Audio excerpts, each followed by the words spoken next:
and Communications of Andhra Pradesh, India, Shri Nara Lokesh Garu.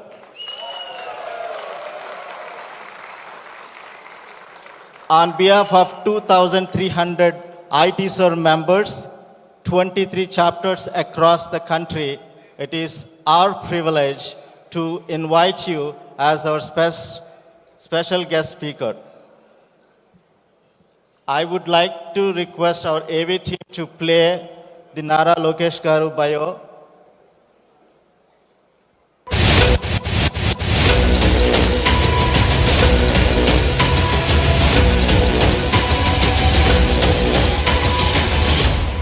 Nara Lokesh, a visionary leader, a skilled administrator, and a driving force behind the transformation of Andhra Pradesh's economic landscape. I believe in the power of ecosystem, and that's what we are doing in Andhra Pradesh. Born into a legacy of public service, Nara Lokesh is the son of Shri N. Chandrababu Naidu, renowned for his visionary governance, and grandson of Shri M.T. Ramarao, a leader dedicated to welfare reforms. Lokesh holds an MBA from Stanford and Bachelor of Science in Management Information Systems from Carnegie Mellon University, grounding his leadership with strategic global perspectives. Lokesh brought progressive leadership to the Telugu Desam party in 2013. As IT and Panchayati Raj Minister, he modernized Andhra Pradesh's digital infrastructure, expanded e-governance,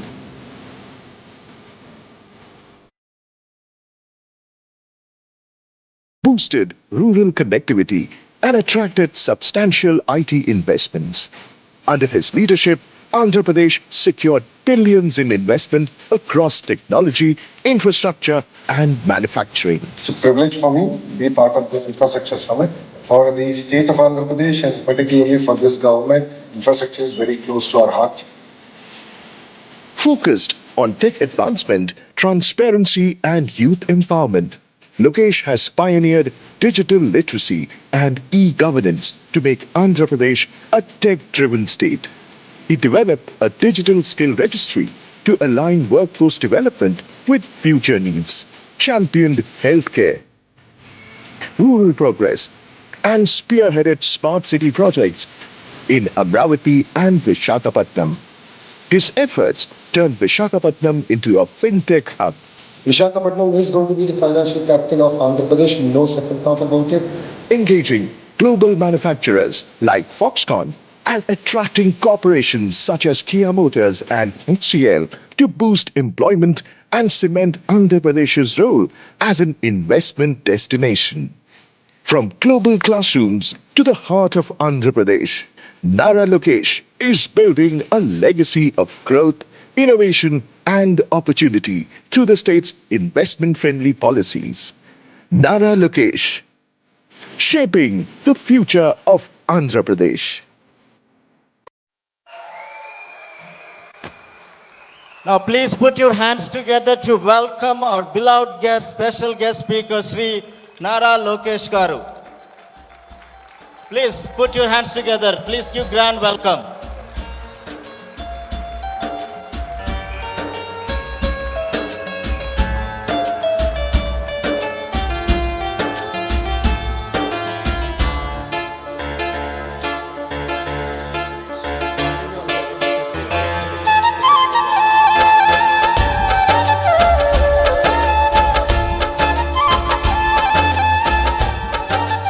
Now I would like to call upon Suresh Patluri and Suresh Manukonda.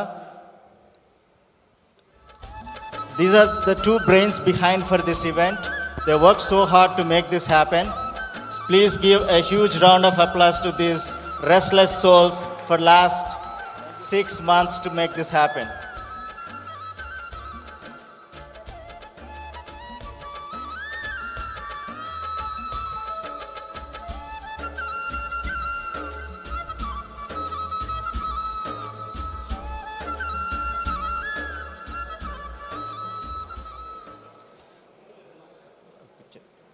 Thank you very much for your time.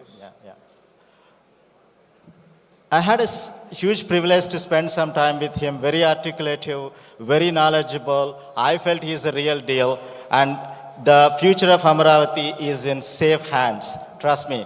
And thank you for accepting our invite. And I'd like to invite our moderator to moderate this session, Ravi Tochampudi, stage. Hello, Vegas. Thank you. Here you go, Ravi. Thank you. So first of all, thank you, IT sir family, for giving this incredible opportunity and then spending time today with our own honorable minister for the state of Andhra Pradesh for technology and then electronics, and especially with some of the things basically that you're working on. So first I want to congratulate on the victory that you have actually achieved. So just want to understand, has it sunken in, and how do you currently feel for that? First off, thank you, IT sir, for having me here. Our journey is not new. I remember working with IT sir way back in 2017 when I became the first time IT minister. So thanks for having me, really appreciate it.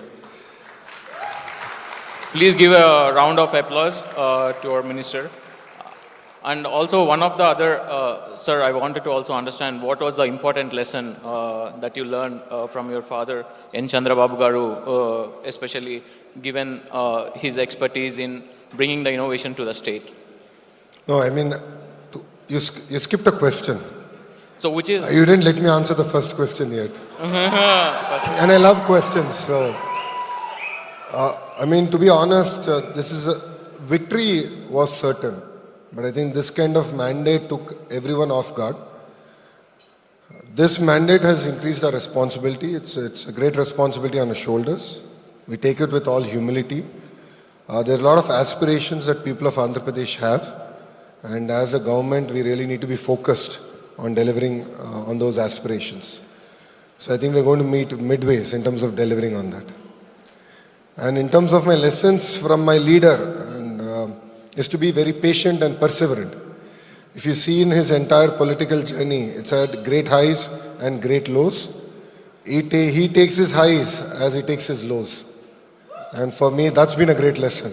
And that's what I've learned from him, and that's the way I've taken my political journey also. Wow, that was good. Today I had an incredible opportunity to spend time with you, Lokesh Garu. So some of the things what I've observed is like you're a straight shooter in terms about, how you compose yourself, when you're talking about investments.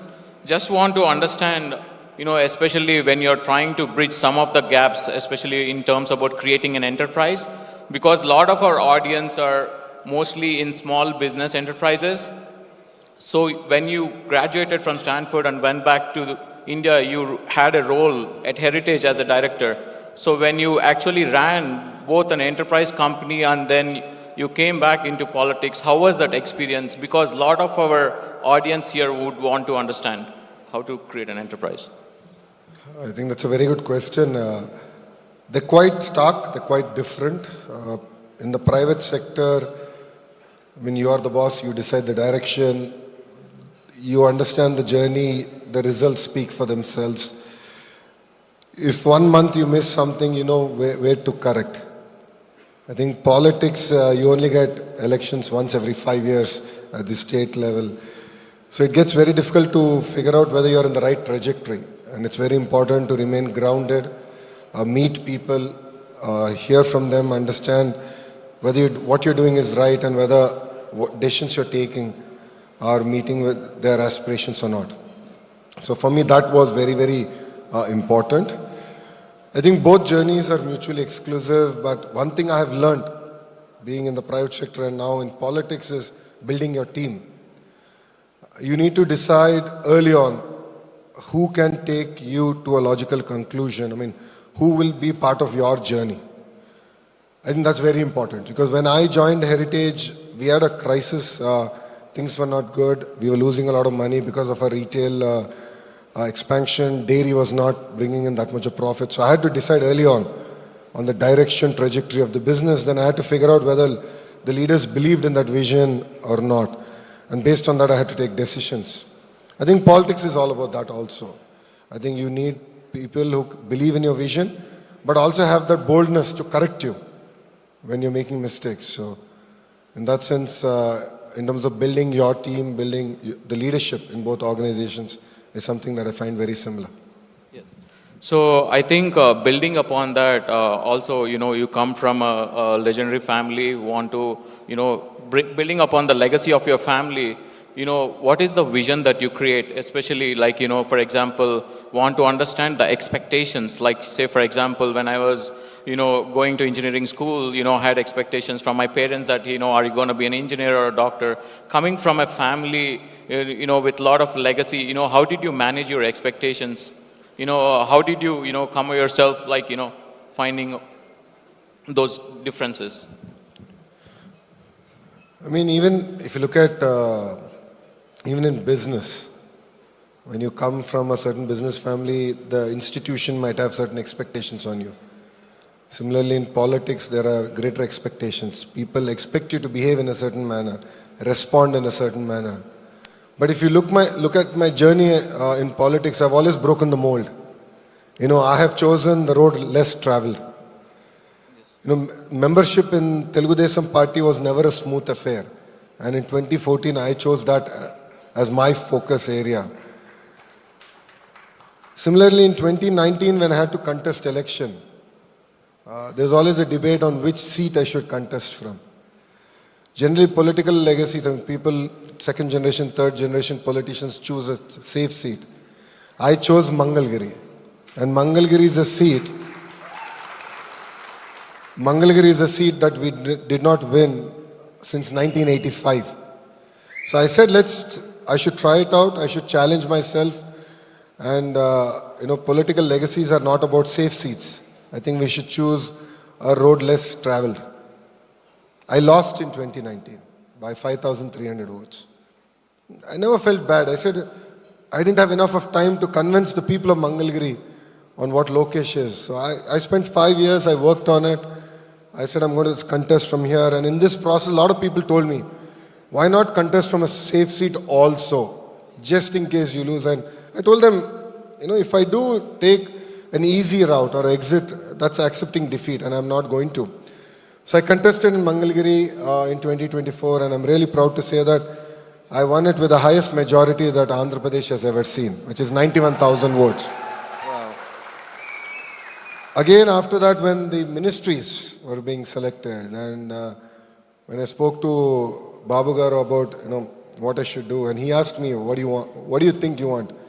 I said, let me take HRD. Human resource development is one of the most toughest ministries, a lot of teacher unions, and I love the challenge. And it's a great opportunity for me to shape next generation leaders, thinkers, engineers, scientists, doctors. So I always believe as leaders we should take a road less traveled and transform in your own way. And that is what I have learned in my political journey. Wow, that was a great insight, Lokesh Garu. And then given a lot of interviews that I watched, and then a couple of times that I've interacted with you, and then given that you also won Scotch Person of the Year for Digital Award, and given that the importance of technology in governance, how do you think especially technology can play an important role in terms about rural communities that you advocate for? I mean, it's a fact that technology has changed all our lives. India has been lucky. We jumped the PC era, went straight to smartphones. There are more smartphones in India than there are toilets. That's a known fact. I think that presents a very unique opportunity in terms of governance. One thing I regret that we didn't do enough in our last term is to actually transform processes. What we did was digitize broken processes. But this time around, we want to correct it. We are actually looking at business process re-engineering in the government. And I'm looking at how can we deliver seamless governance in the hands of people, in the hands of citizens. How do you make politicians and IAS officers irrelevant in day-to-day governance and in day-to-day citizens' lives? So that's where I believe technology will play an important role, but it's also important to transform our processes and re-engineer our processes. And this is what you will see happening in Andhra Pradesh in the next 9 months. Okay, that was a great insight as well, Lokesh Garu. And then today, one of the insight that I had was you discussed a lot about investing in Vizag, particularly the area that's more interesting, especially in terms about technology investment, for both IT serve community as well as a larger audience. Do you want to highlight some of the few things that's so critical about that area that's very prone in terms about technology investments, especially in terms about Vizag? See, being a new state, Andhra Pradesh is presented with a unique opportunity. And that opportunity is to decentralize development and not center development around one city or one ecosystem. Way back in 2014, Mr. Naidu had a clear vision of which district should do what. And that's why Kia came to Anantapur, TCL, Foxconn came to Chittoor and Nellore, and we had Amravati as our capital. And from day one, I strongly believe that Visakhapatnam should be our IT capital, because I believe it has the right ingredients. Now let's talk about what are those right ingredients. It has amazing connectivity. It has great engineering colleges, amazing talent. And I jokingly keep saying that if Bangalore were to marry Goa and have a child, that will be Visakhapatnam. It's such a beautiful city, gorgeous ecosystem. And I truly believe that for IT, not only to survive, but to thrive, Visakhapatnam has all the right ingredients. As a state, we personally believe that the data revolution is here, and Andhra Pradesh is well poised in terms of harnessing that revolution. As all of you are aware, globally close to $300 billion are getting invested in data centers. And our agenda is to actually bring about 100 billion of that to India and bring majority of that to the state of Andhra Pradesh in Visakhapatnam. Back that with AI, education, and particularly focus on an AI university, where we're really excited on figuring out the interactions of AI in governance, AI in politics, AI in healthcare, AI in entertainment. And like how the erstwhile Indian School of Business model was, where it was completely private sector led. We would love to do the same magic in the AI university and really create next generation thought leaders and engineers, not only for Andhra Pradesh, but for the world. Wow. Thank you.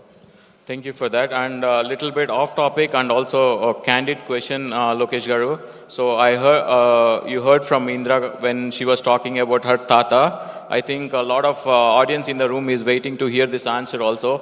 Do you want to get some reminiscent thoughts or memories about spending your time with your tata?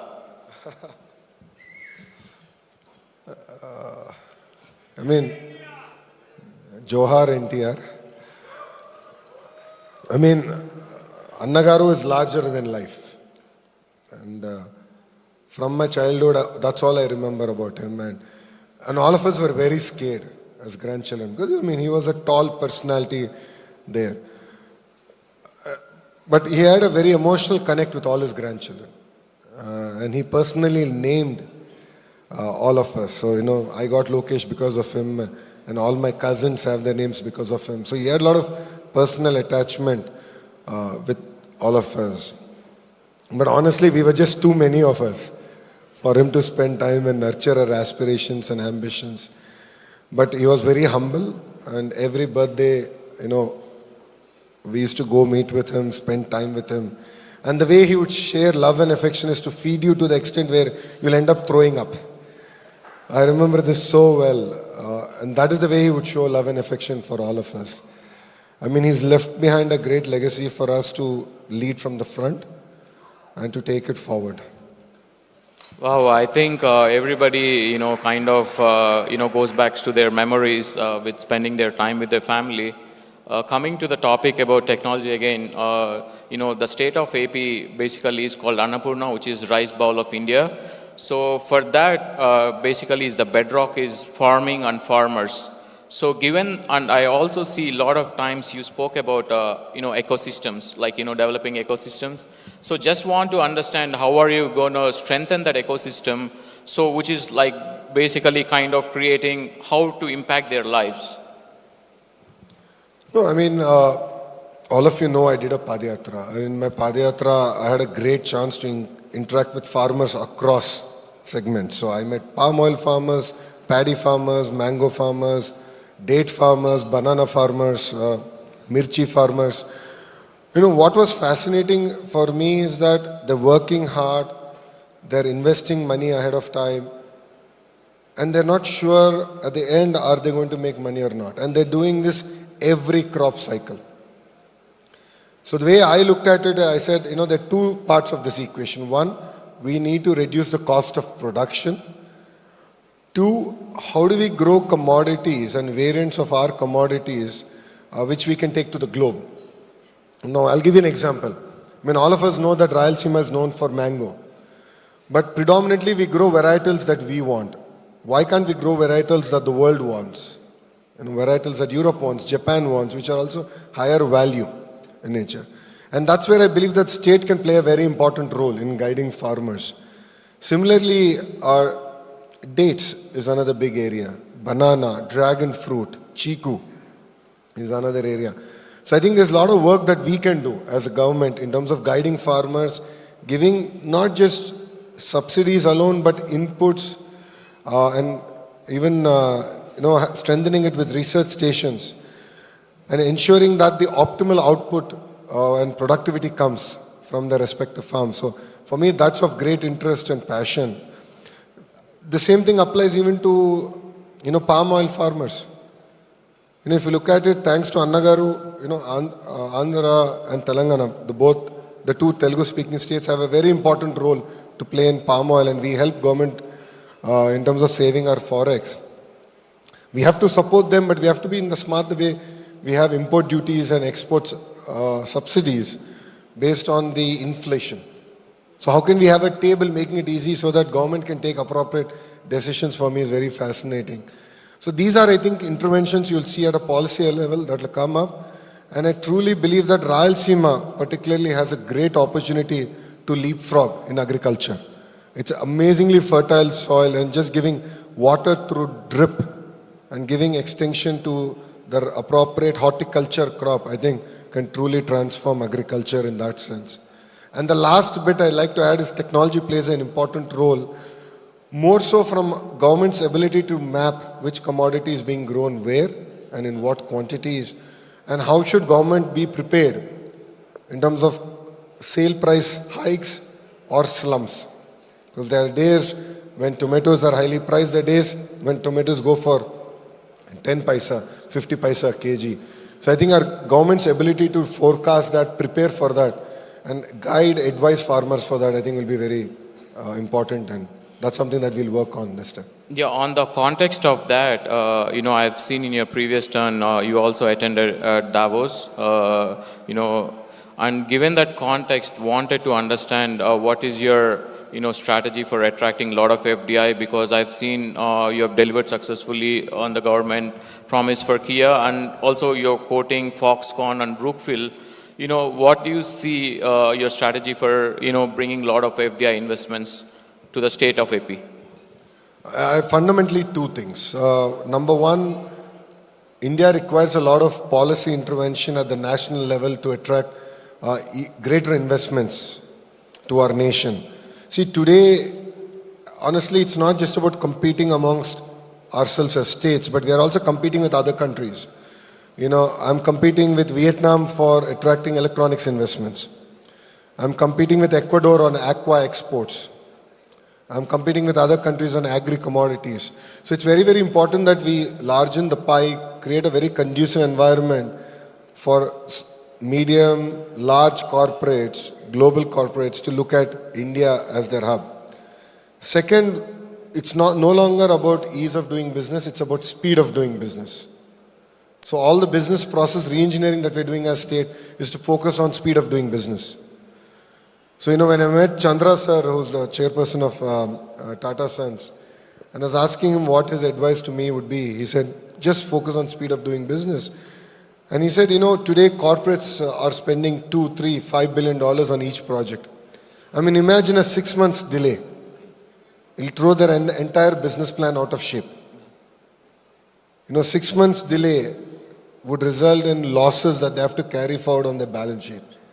So our singular focus is on speed of doing business. We will compete with other states and we will create a very conducive environment in Andhra Pradesh in terms of attracting investments and grounding those investments. And one example of that is how we closed TCS in a 90-minute meeting. That's the way we will work and get investments into state of Andhra Pradesh. Wow, that's a kind of an insight where I wanted to get into the context of bridging the gap for organization like IT Surveillance, where there's a lot of small business enterprises, all the way from 100 to almost thousands of employees. Because whenever you create enterprise, the speed, the context is the speed. So in that context, wanted to personally understand, when you dealt with a lot of enterprises, what was one of the challenge or some of the insight that you felt personally the most important thing in creating a faster speed for enterprises? You mean as a government or? As a government. So the challenge is how do you translate the vision of the Chief Minister down to the grassroots line functionary? So the Chief Minister has a clear vision to attract investments. Every meeting he talks about how many jobs did we create. But the problem that I see even at the grassroots level, at the field level is there is still the need for greater momentum. The tendency is to tell how not to do things. And that's the challenge that we struggle with. So we are in the process of bringing about that change, institutional change, among the officers, among the political system in Andhra Pradesh to drive and be very focused on getting investments and creating local jobs. Yeah, I think building upon that, given all the work that you have done with the government, just wanted to understand what is your ultimate goal in politics? Do you want to see yourself at a national level or, anything, any role beyond Andhra Pradesh in the coming future? I mean, politics is one great field where you can positively or negatively influence people's lives.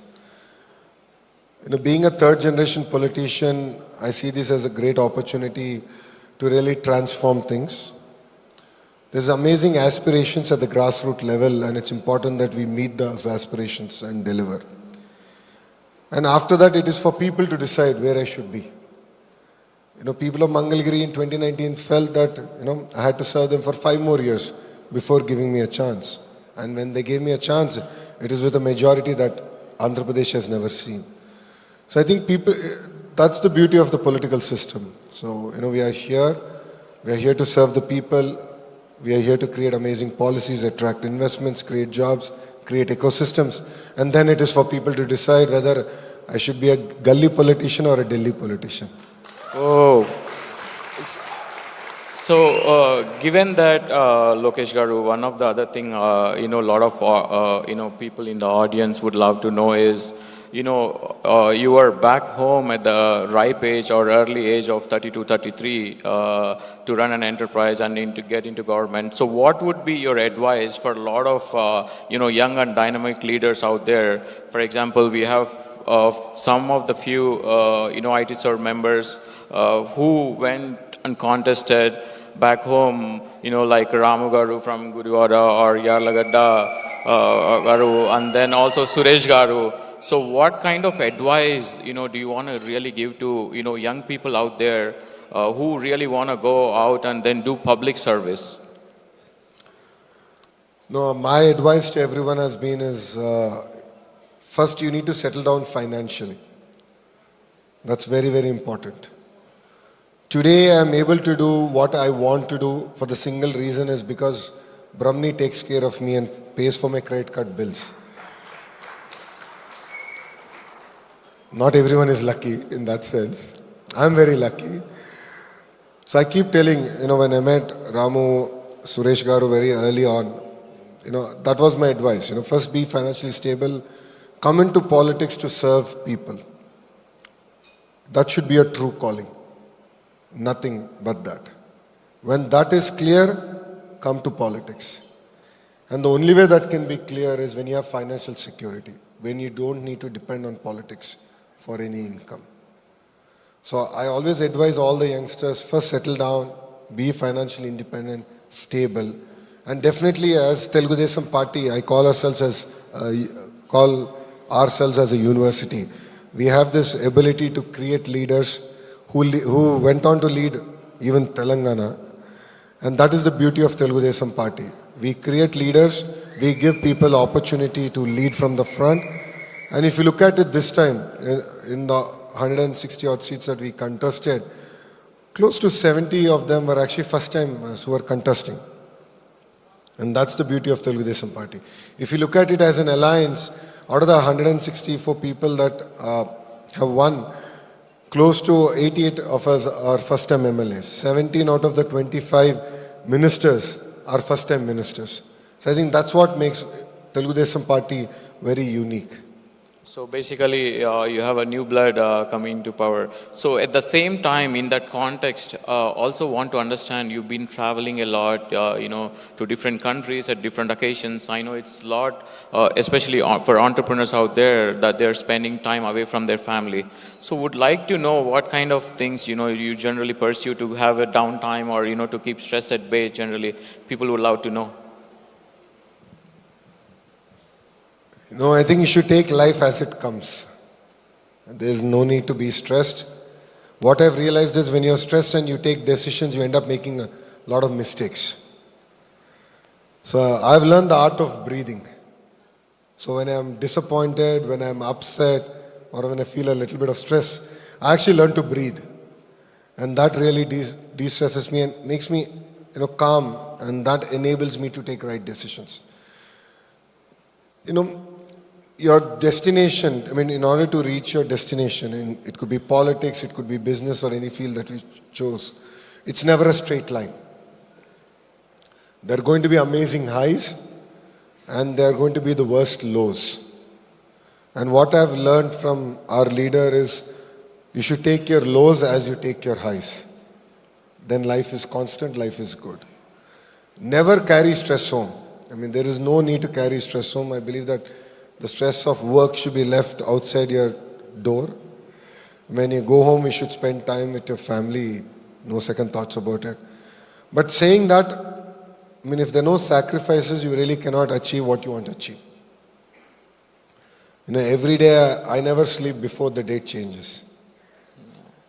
I meet people till about 10:30, 11 in the night. If you want to achieve greater things in life, and if you really want to leapfrog, then you will have to make certain sacrifices. And it's not just you, it's also your family. So I chose a career, and I'm able to do this because Brahmani and Devan support me. 226 days of Padayatra. Never went back home for any festival. No Saturday, no Sunday. I think the only break I would take is when Brahmani and Devansh would come visit me, and I would start my Padayatra late by about 4 hours. That was literally the break that I would take next day. So sacrifices are done not only by you but by your family, and your family should be ready to make those sacrifices for you. So I think it's a very informed decision. In my case, it was a very informed decision. Brahmani and I spoke about it a lot. And during our toughest time, especially during Babu Garu's arrest, there was always days when Brahmani would still ask me, is this all worth it? Why do all this? Why sacrifice? Because end of it, look what's happened to the family. But I think all of us changed our opinion when in Hyderabad there was a gratitude concert where without any political involvement, 45,000 IT professionals came and stood in the solidarity of Mr. Naidu. That is something that fundamentally moved us. And that was such a strong push for the family and recognition for the family that, all of you have made sacrifices. What you're going through is wrong. We stand by you. That personally meant a lot for us. And I remember from that day, Brahmani never asked me the question on, do you really want to still continue in politics? So I really thank all of them, and I thank quite a few members here who also stood in solidarity with the family and with Babu Garu. across various cities in the US. It really meant a lot. It really reinforced that we were in the right direction. And it was a reality check for the entire family. So thank you very much. Yeah, I think in that context, I had an incredible opportunity to meet CBN Garu last year, and what a visionary he is. And then I think I'm one of the byproduct where you see the best of America that has to offer out there. Given that context, how do you want his legacy to be remembered? That would be, one of the things we would like to know. I mean, Babu Garu his legacy has many chapters. If you look at it, being one of the youngest ministers of his time is one chapter. Being a very bold politician in the age of 20s is a chapter. And that is how he met Anna Garu. Starting from there, and if you look at the transformation that he also went through personally, if you look at the way he's governed between 94 to 2004 is simply amazing. And even today, I still cannot imagine that without smartphones, with the, I think 42 people teleconference system, he was able to govern the entire state of Andhra Pradesh and deliver ISB, Microsoft, and modern Cyberabad, what we today see. It's just fascinating what he's done, and so I believe that is one chapter. The last 5 years is another chapter. I have seen a completely different person.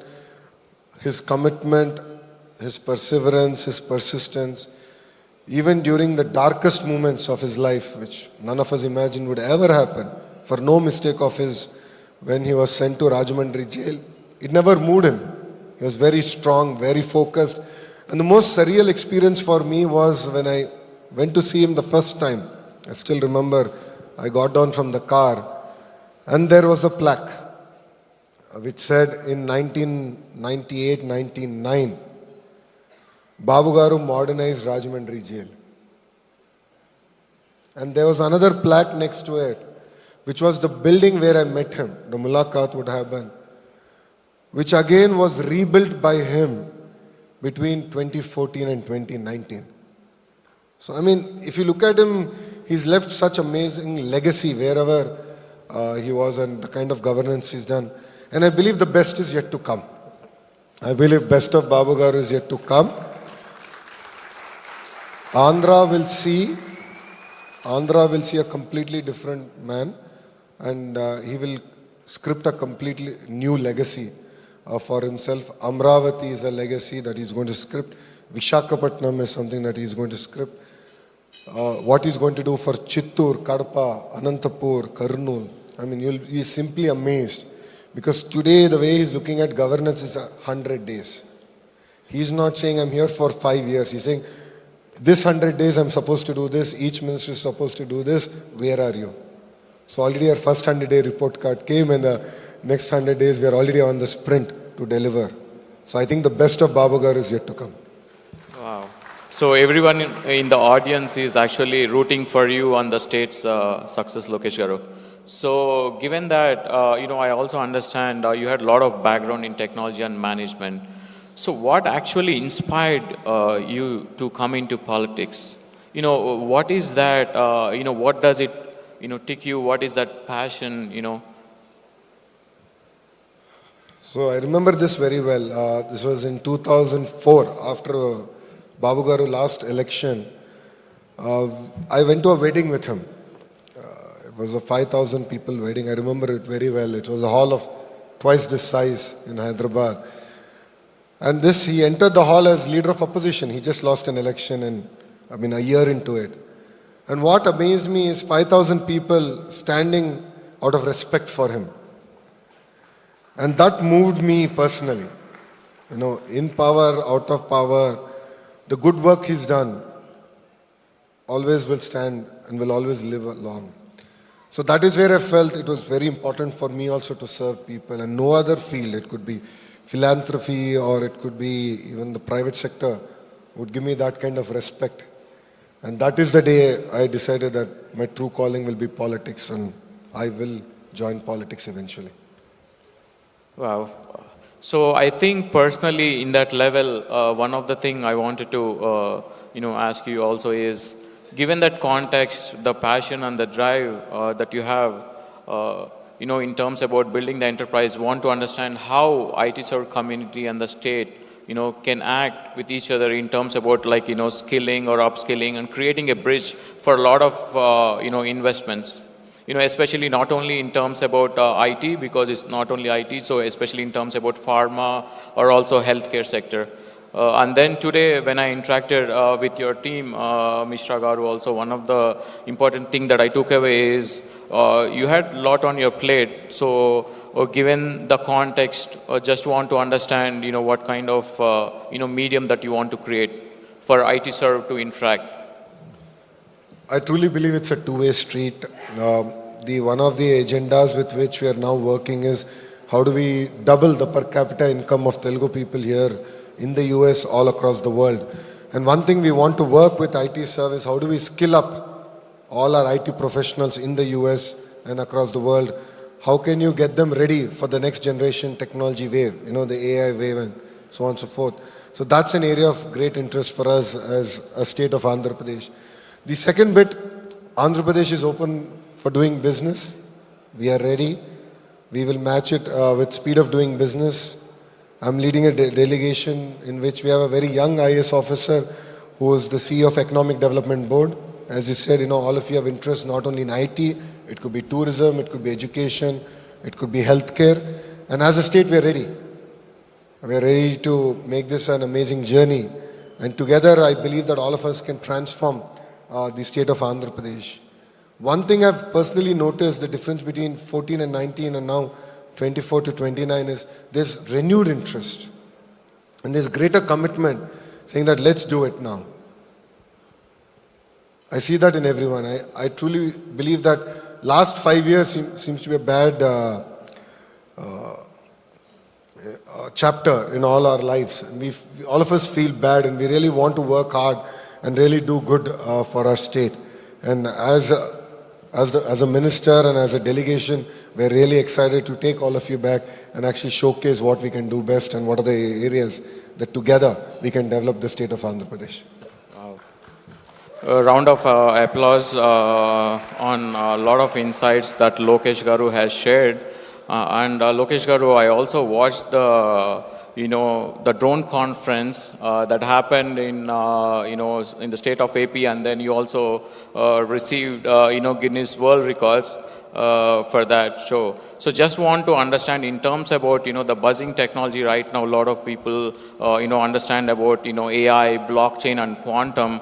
How do you want to interact in terms about especially the drone and the technology in relation with AI?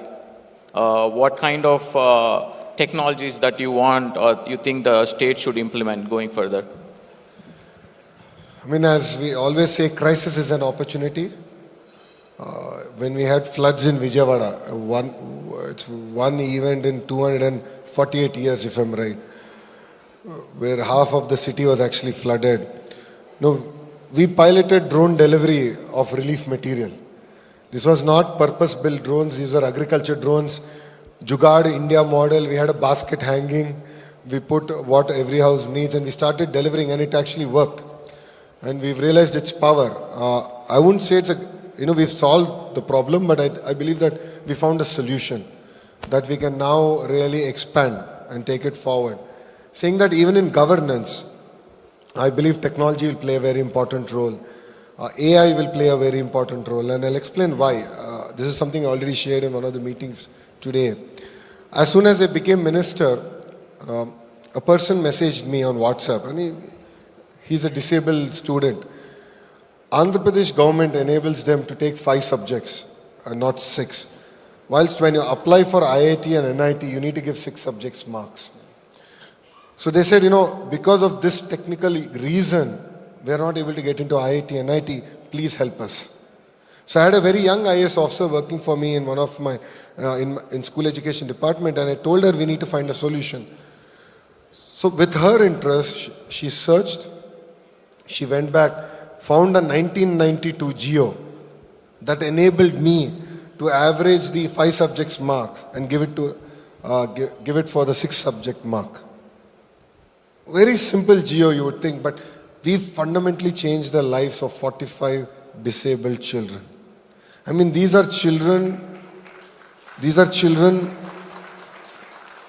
who all their lives were insulted, made fun of, and here they were just at the door of an IIT, NIT, and because of a government regulation, they're unable to open it. Now let's think about this. If that officer did not find the solution, then what would have happened to their lives? That is where I believe AI can really be transformative. If the models are trained well, we can find solutions. So what you will see in this particular term of the NDA in Andhra Pradesh is effective use of AI in finding solution and solving long-term problems of our citizens. So before we wrap up, Lokesh Garu, just for the audience, just want to understand what is your favorite pastimes, your hobbies. A lot of members requested this question for you, so that would be good. I truly enjoy spending time with my friends. Unfortunately, now I don't get that much time. So whenever I do get the chance, we travel together. We travel across the globe. The current opposition seriously has a problem with that, and I don't know why. When I'm paying for my trip and going for a vacation with my friends, they seem to have a problem. But I love to spend time, and that's the only way I believe that I can get to hear the other side of things, another perspective of things, and learn what's happening around me and across the world. Because otherwise, politics is a bubble. And time and again, I need to step out, like how I did during this trip. I go back with renewed energy and thought process. So like this, once every 3 months, I like to take time off and actually spend time. Go see the world, see what's happening around us, and bring those back for the state. Wow, I think that was a great conversation, Lokesh Garu, today. So thank you so much for spending your valuable evening with us. So wanted to wrap it up. Thank you so much. Thank you. Thank you very much for IT, sir, for having me. And Jai Hind. Nara Lokesh is a visionary leader who is renowned as one of the biggest driving forces in the modern transformation of Andhra Pradesh by bringing a fresh and future-oriented approach to governance. He is currently serving as the Minister for Information Technology, Electronics and Communications and Human Resource Development of Andhra Pradesh. Nara Lokesh, the man who is redefining leadership by driving growth and inspiring the future generations. Graduated from Systems Carnegie Mellon University and did Masters from Stanford University. The inclination towards public service was always there for him as he grew up watching his father in the close quarters. Lokesh Garu has consistently championed initiatives that empower communities, streamline governance, and foster an entrepreneurial spirit across the state by redefining the relationship between the state of Andhra Pradesh and its citizens. Nara Lokesh Garu's commitment to technology has been recognized nationally. In 2018, he was awarded with the prestigious Koch Person of the Year for pioneering technology-driven solutions to enhance transparency, ensuring clean drinking water, and for strengthened local governance. Additionally, he also earned the Digital Leader of the Year award from Business World, applauded for his visionary leadership at the Digital India Summit. And in a groundbreaking achievement, Lokesh Garu became the only Indian politician nominated to the World Economic Forum's network of Global Future Councils. In 2019, Lokesh Garu took on the challenge of contesting the Andhra Pradesh Legislative Assembly election from Mangalagiri, a constituency where his Telugu Desam party had never won for nearly 4 decades and narrowly missed victory. I have served the people of Mangalagiri for the last 4 years and 9 months. I stood there. I said, I'll do it right. With an overwhelming majority of 91,413 votes by breaking 39 years streak.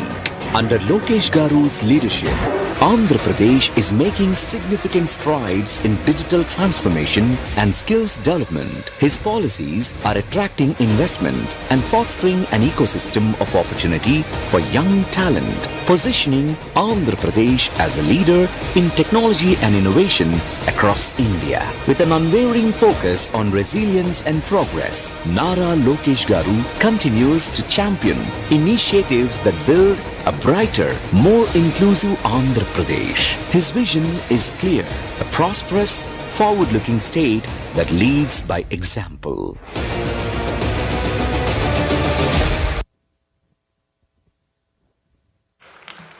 Thank you so very much for having you here. And now I want to invite all our governing board members to present a memento to Mr. Nara Lokesh.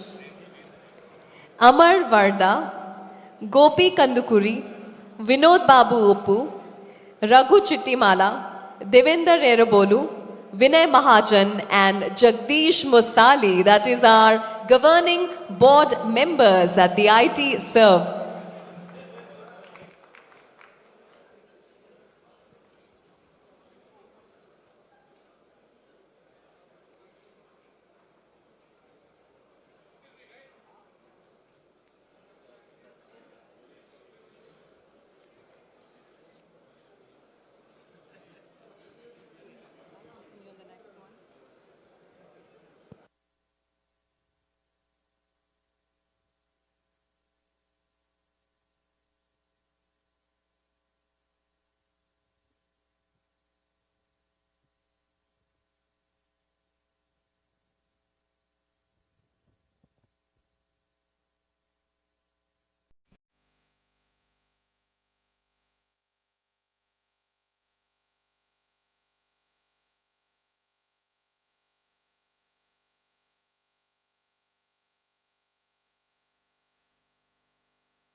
Okay, thank you so much. We so valued your time with us. Okay, once again, we're thrilled to continue this journey with you at IT Serve Alliance Synergy 2024, the premier gathering of SMB technology leaders. We would like to invite our mediation chair, Shri Yeramsetti, to please